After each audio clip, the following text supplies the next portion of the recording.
Okay students, आज मैं फिर आपके सामने कुछ न्यूमेरिकल्स को लेकर आया हूँ।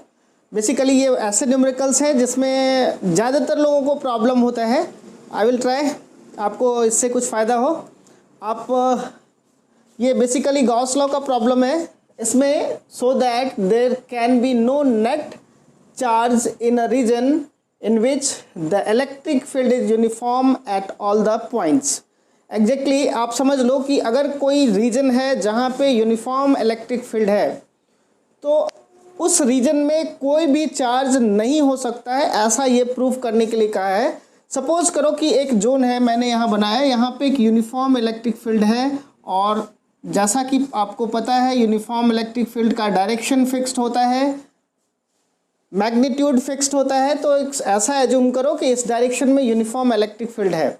अगर ऐसा यूनिफॉर्म इलेक्ट्रिक फील्ड है तो इस जोन में कहीं भी चार्ज नहीं होगा, ऐसा आपको पूछ रहा है।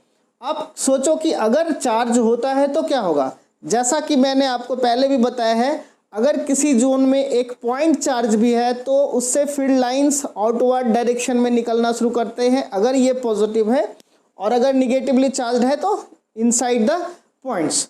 तो अब सपोज करो कि इस तरह का एक फील्ड है जो पॉजिटिव एक्स डायरेक्शन में जा रहा है। अब आपको दिखाना है कि यहाँ पे कहीं भी कोई नेट चार्ज नहीं हो सकता है।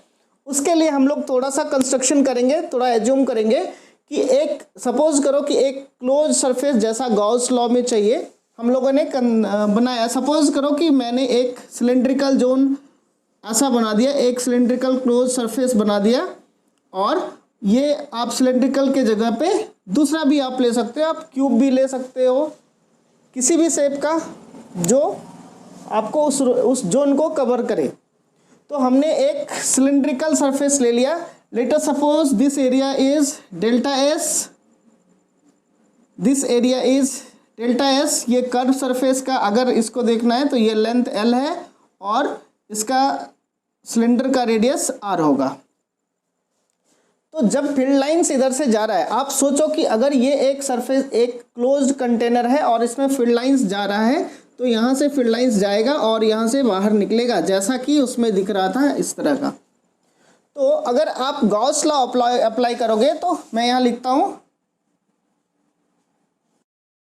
Applying Gauss law closed integral E dot ds, this should be q enclosed divided by epsilon naught। अगर क्लोज सरफेस करना है तो ये एक सरफेस हमने जो सिलेंड्रिकल सरफेस एज्यूम किया है उसमें तो अगर क्लोज्ड करना है तो मुझे एक बार ये सरफेस लेना होगा, एक बार ये सरफेस लेना होगा और एक बार क्लोज्ड कर्व का सरफेस लेना होगा। मैं अगर इस सरफेस की बात करता हूँ सबसे राइट साइड में, अगर फील्ड लाइंस का डायरेक्शन इधर है तो ये डेल्टा ई, ये ई का डायरेक्शन हो गया, डेल्टा एस का डायरेक्शन भी परपेंडिकुलर टू द सरफेस होता है, तो ये दोनों हो गया। तो अगर हम लोग यहाँ देखेंगे तो क्लोज इंटीग्रल को सॉल्व अगर करेंगे तो राइट साइड वाले सरफेस के लिए इंटीग्रल ई dot delta S plus left side वाले सरफेस के लिए यहाँ पे डेल्टा एस का डायरेक्शन इधर होगा और इलेक्ट्रिक फील्ड का डायरेक्शन इधर होगा, तो दोनों के बीच का एंगल 180 डिग्री। आप इसको वेक्टर फॉर्म में लिखेंगे, E dot delta S plus close integral curve surface, मैं यहाँ पे कर्व लिख रहा हूँ, E dot delta S, this should be equal to Q enclosed by epsilon naught. आप एज्यूम करो जब कर्व सरफेस की बात करेंगे तो कर्व सरफेस हमारा इस तरह का है और इस सरफेस पे एरिया वेक्टर कर्व सरफेस पे always perpendicular to the surface होता है। So this is the direction of area vector. Suppose हमने इसको डेल्टा ए ले लिया तो ये कर्व सरफेस के लिए था, this is for right cover, this is for left cover. आप ये तीनों को ऐड करके देखो क्या आ रहा है, ये डॉट प्रोडक्ट है तो A dot B is A B cos theta. E और डेल्टा एस के बीच का एंगल राइट साइड वाले सरफेस में जो यहाँ दिख रहा है इस सरफेस में दोनों के बीच का एंगल 0 डिग्री है। So E delta S is E into delta S cos 0 degree plus left side के लिए E dot delta S cos 180 degree clearly है, delta S is in this direction while electric field in positive X direction, plus curve surface की जब हम बात करेंगे तो curve surface में इलेक्ट्रिक फील्ड का डायरेक्शन यहाँ पे ऐसा होगा, जबकि ये दोनों के बीच का angle 90 degree, so it is E dot delta S cos 90 degree, this is Q enclosed divided by epsilon not. So this could be E dot delta S. This is cos 180. Cos 180 का value -1 होता है, so it becomes minus of E into delta S plus अब cos 90 है, ये already zero होता है, big zero. This is Q enclosed divided by epsilon not. आपके पास जो पूरा एक्सप्रेशन है ये कैंसिल हो जा रहा है, तो आप एज्यूम करके देखो कि आपके पास जो पूरा एक्सप्रेशन आया, मैं कहीं किनारे में लिखता हूँ, आप यहाँ आगे ही समझ लो. इससे Q इनक्लोज्ड अगर हम निकालेंगे दिस इज 0, जो कि आपसे पूछ रहा था, आपके पास एक्सप्रेशन में अवेलेबल है. अगर किसी सरफेस में किसी जोन में यूनिफॉर्म इलेक्ट्रिक फील्ड है तो उसके अंदर कहीं भी कोई चार्ज हो नहीं सकता है. आपको ये समझ में आ गया होगा, नहीं हुआ है तो एक बार फिर से समझ लो. किसी जोन में अगर हम चार्ज रखते हैं तो लोकली वो चार्ज उस एरिया को डिस्टर्ब करेगा, वहाँ पे अपना फील्ड स्ट्रॉन्ग करेगा और उसके कारण फील्ड यूनिफॉर्म नहीं हो सकता है. और अब उल्टा चलते हैं, अगर किसी जोन में इलेक्ट्रिक फील्ड यूनिफॉर्म है, इसका मतलब वहाँ कोई डिस्टर्बेंस करने वाला कोई लोकल रीजन नहीं होगा. So there could not be any charge inside a uniform electric field. Okay, आप नोट डाउन कर लो. We are having the next question.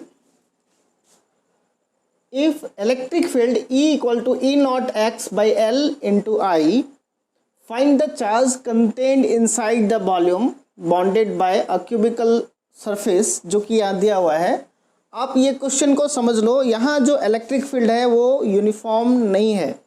ये इलेक्ट्रिक फील्ड x पे डिपेंड करता है और वो x के डायरेक्शन में है. आप देखो, मैं ऐसे बनाता हूँ. सपोज करो हमने ये बनाया x axis, this is x axis, y axis and this is z axis.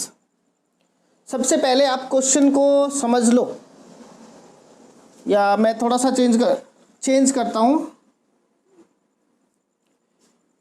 ये हमने x एक्सिस लिया, ये y एक्सिस लिया और ये z एक्सिस. कोई प्रॉब्लम नहीं, आपको समझने में ये ज़्यादा आसान होगा.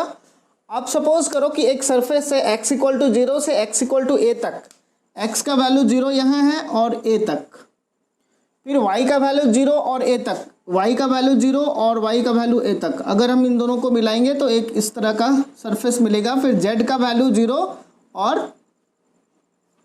a तक. आप ये पूरे सरफेस को आप अगर समझ लो तो ये किस तरह का एक क्यूब बनने वाला है जो इस तरह का है. इस सरफेस में इलेक्ट्रिक फील्ड है जो x डायरेक्शन में, ये unit vector along i direction, मतलब इलेक्ट्रिक फील्ड का डायरेक्शन इस तरफ है, इलेक्ट्रिक फील्ड इस डायरेक्शन में. So you have to find the charge inside the volume. आप ये कैसे कैलकुलेट करेंगे? इसके लिए आपको गॉस लॉ अप्लाई करना पड़ेगा. तो गॉस लॉ क्या बोलता है? Close integral E dot delta S equal to Q enclosed divided by epsilon naught. आप इससे ही चलो. अगर इलेक्ट्रिक फील्ड इस डायरेक्शन में है तो हम एरिया वेक्टर भी उसी डायरेक्शन का लेंगे. ज़्यादा एरिया वेक्टर इस डायरेक्शन में रहेगा तो cos 0 होगा और हमारा काम बन जाएगा. परपेंडिकुलरली अपवर्ड और डाउनवर्ड डायरेक्शन का लेंगे तो वो 90 डिग्री होने के चलते कैंसिल हो जाएगा, जैसा कि हमने लास्ट प्रॉब्लम में देखा था. तो अगर हम E के जगह पे वैल्यू पुट करेंगे तो E dot E naught x divided by L, it is along x direction. मैं यूनिट वेक्टर को नहीं लिख रहा हूँ, ds मतलब एरिया. सो अगर ये साइड A है, ये साइड A है, ये साइड A है, तो इस सरफेस का एरिया कितना होगा? ये सरफेस का एरिया होगा into A square. This is Q enclosed divided by epsilon not.